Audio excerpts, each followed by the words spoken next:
to share kind of how we can bring out landscapes and kind of some new methods that you can use in Camera and Photoshop.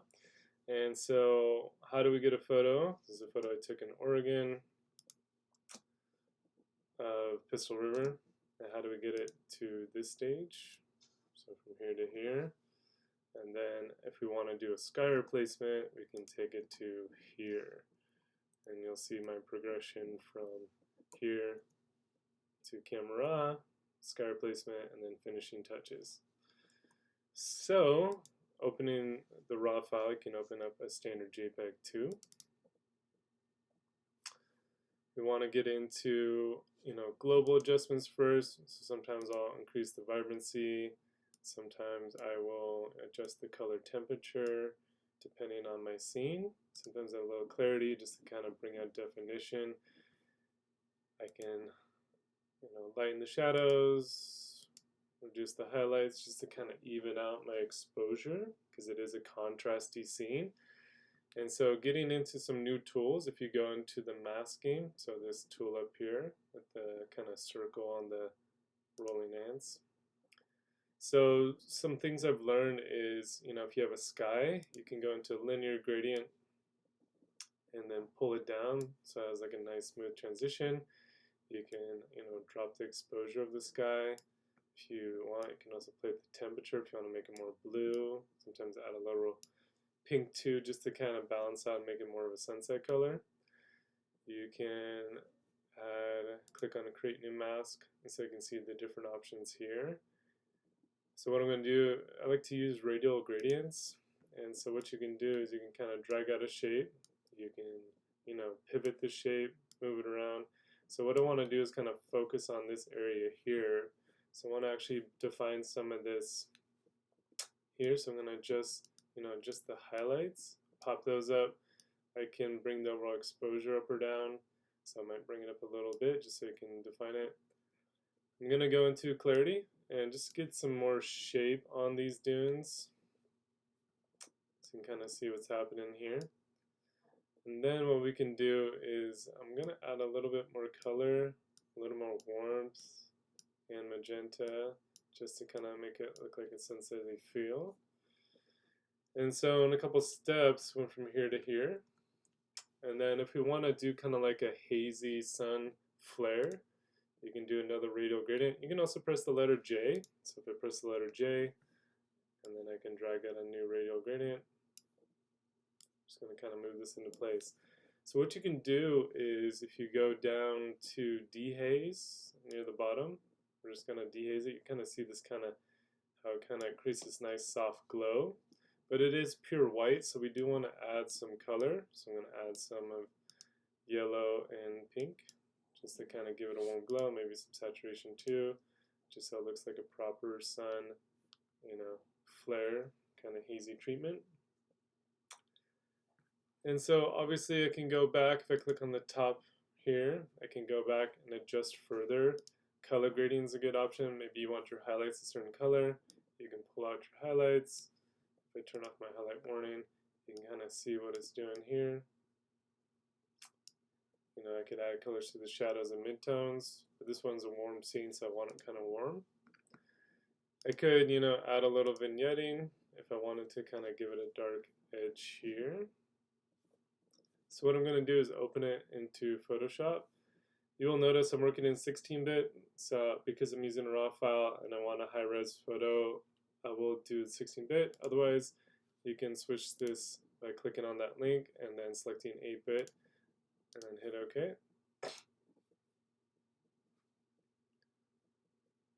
And so I'm going to open this into Photoshop. And so sometimes I like to highlight specific areas. So if I go down to the bottom right, there's your layers plus thing. What I'm going to do is hold down Alt or Option on the keyboard and click on it.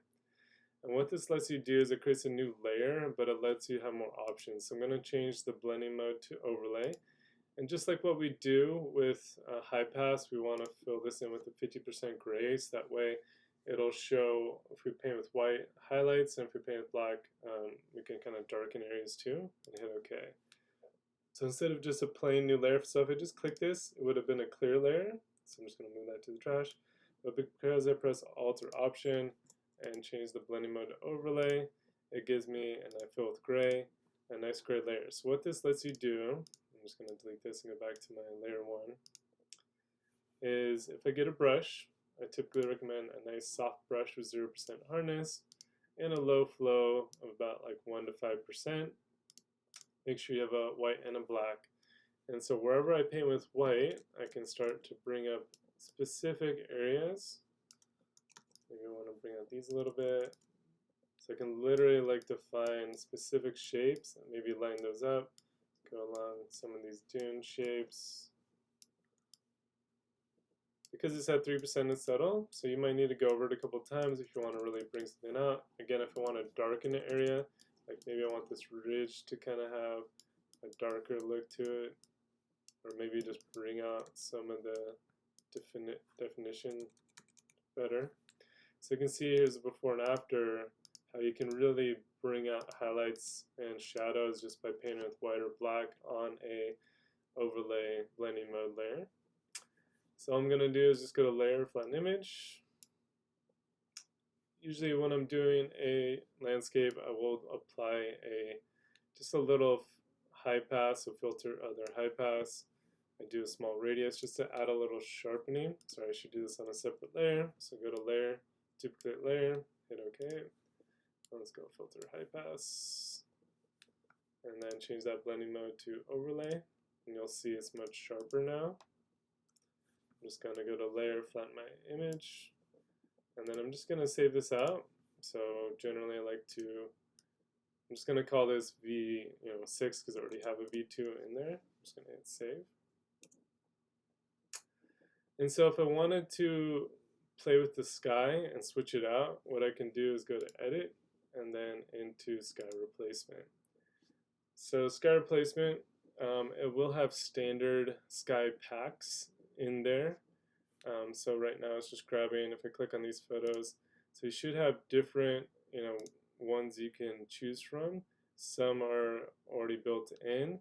If you click on this little wheel, you can click on Get More Skies, and then you can click on Download Free Skies.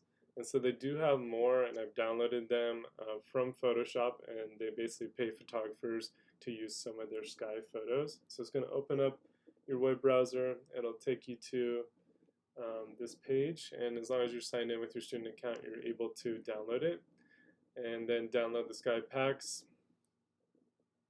And then all you need to do is download them and then put them in the applications preset folder. You'll see a folder called skies, and then you're able to add them. If you need help with this, please let me know. Sorry, it's running slow because I got a lot of stuff open. Should pop up.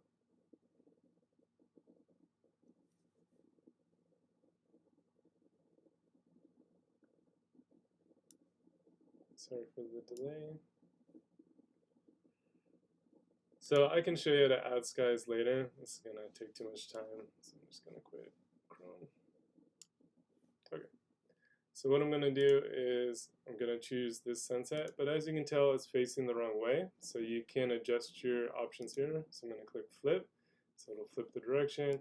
There is a Move tool, so you can move things around. If the size is incorrect, you can also scale it up and make it bigger or smaller as needed.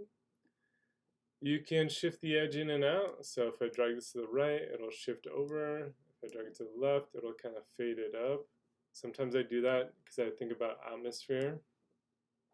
And again, I can fade the edge or make it a harder edge depending on what the scene's doing. But this one, it would have a little bit of atmosphere, so I'm actually going to shift it away from the cliff and fade it up. You can adjust the temperature if you need to warm it up or cool it down. So that's sometimes useful for blending your scene. Foreground lighting, if you drag it to the left, you'll be able to see how it's lighting the mesh point between the cliff and the sky. Edge lighting, same thing. Kind of see what it's doing if you drag it left and right. Color adjustment is what it's going to do to kind of match the colors of the sky to your foreground layer. So if I increase that, you'll see it starts to match these colors from top to bottom. And then once you're done, just hit OK. And you'll see a grouping of layers. So it's an expanded group. And you can click on the eyes for each layer and kind of see what's happening You can click on each one and adjust them as needed. The cool feature is like this one, it kind of messed up my flare here. So I'm just going to click on my sky layer, click on the layer mask. So this is my sky layer. And because it's on a layer mask, I'm going to click on that layer mask. I'm going to brush, I'm going to set it to black. I'm going to increase the flow to, maybe mid-20s or 30s. And I'm just going to paint away where my flare should be. There we go. Because you really wouldn't have any detail there. So that way it kind of looks more natural. Because this is, in a group, you can click on the group and adjust the opacity. You can adjust the opacity of each layer. So if you wanted to make it look a little bit more real, maybe it's a little too strong, you can bring the opacity down. And then I'm just going to flatten all my layers. And then what I like to do is kind of apply some finishing touches. So kind of does an overall treatment with the new sky. So I'm just going to go to layer, duplicate layer, because I want to apply a filter to a layer here. I'm going to open it into the camera raw filter. And then I'm just going to do some global adjustments, maybe add a little vibrance, maybe bring my highlights up a little bit, maybe a little overall clarity, maybe a little vignette, so it applies it to both, right? And so that way, when I adjust stuff, it's applying to not my new sky. And then hit OK. It'll open it back into Photoshop, put that camera raw filter on this layer. And then what I'm going to do is just flatten my layers and then save this out as a new version. So I call this like V7. So, we're doing sky replacement. We're doing new graduated filters, radial filters, and camera raw, global adjustments, and then saving it out correctly. So I hope you enjoyed that. Again, we went from,